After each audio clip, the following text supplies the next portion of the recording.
Hey, what's up guys? Welcome to your 14th Android tutorial, and what we're going to do in this tutorial is work within our splash activity. Basically we want the splash activity to sleep for 5 seconds and then open up a new activity, basically our starting point activity, and we're going to accomplish this by using a thread. Now I want to show you guys threads because it's super important, especially for game development, and what threads allow you to do is do multiple things pretty much at the same time, instead of waiting for something to get done and then doing something else. So I'm just going to show you the basic framework of a thread and use the thread to execute what we want to do for our splash activity. To set up a thread, it's just basically like every other variable we've set up. We define what type it is, and it's going to be of the type thread. And we're going to call this thread timer because basically it's going to be timer that counts for 5 seconds and then starts an activity. Now, how we're going to set this thread up is basically create a new thread. So we're going to say new thread. I know this is kind of you guys are probably like, what's this new thing all about? Just don't worry about that for now. It's kind of a Java thing, and we'll get into it later. For the most part, I don't want to explain what it's doing. Basically, it's just creating a new thread. Think of it like that. So just say a new thread with parentheses, and then we're going to hit an open bracket and hit enter. And before our code gets too sloppy, because we're going to have a lot of different brackets and a lot of different somewhat methods within this thread, we're going to finish off our thread definition for the most part with a semicolon, just so we don't forget later. Now what a thread is looking for is a method called run. So we need to set up this run method within our thread that we defined. So we're going to say public, again public is accessible to everyone for the most part, public void, meaning it's a method, and run with parentheses, and then we're going to set up a new pair of brackets. As you can see, the brackets are already getting kind of confusing, so I'm going to try and keep them all on the screen so you guys can make sure you're doing this right.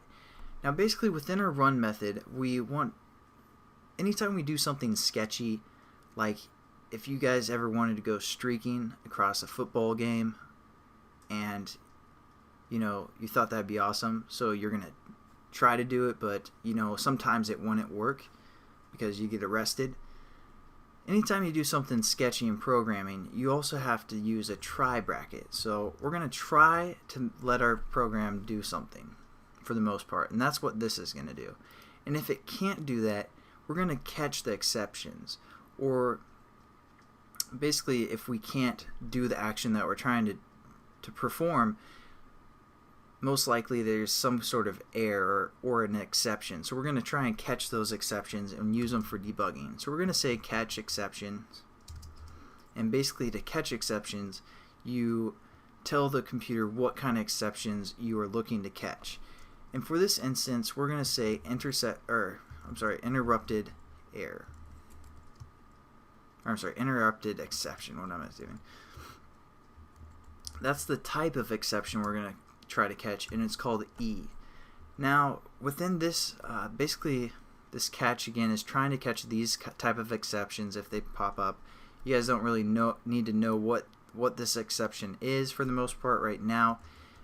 This is mainly for debugging. So again, put a new bracket right here, and we have to import interrupted exceptions, or actually it's giving us an error because we aren't trying to do anything, so there's no way there's going to be any exceptions.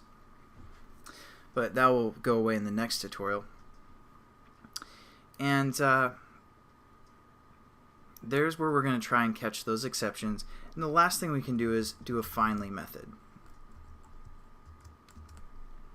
So there we go. Within our run class we have a try. We're going to try to do some methods or try to do something. If we can't do those methods, or something runs, if our application's running too slow for some reason, it's going to catch the exceptions, and we can use that for debugging. Like write a note to ourselves within here so we know which thread is going slow or not working properly.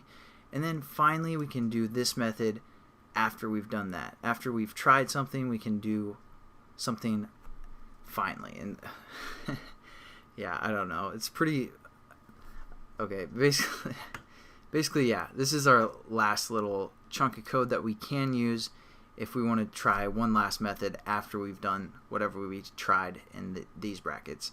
So hopefully that's not too confusing. We're going to set up what we want this thread to do in the next tutorial.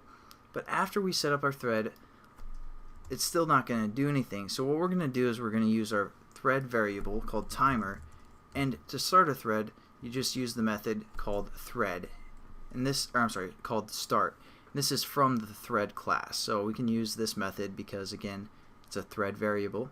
So we're just going to hit start and then semicolon, and that will start our thread. Again, we haven't defined it to do anything. I just wanted to show you the framework of how you set up a thread and some of these try, catch, and finally type of things. So thanks again for watching, guys. I'll catch you in the next tutorial. Sorry, I'm getting kind of tired, so if I wasn't super enthusiastic, I apologize. So have a good day.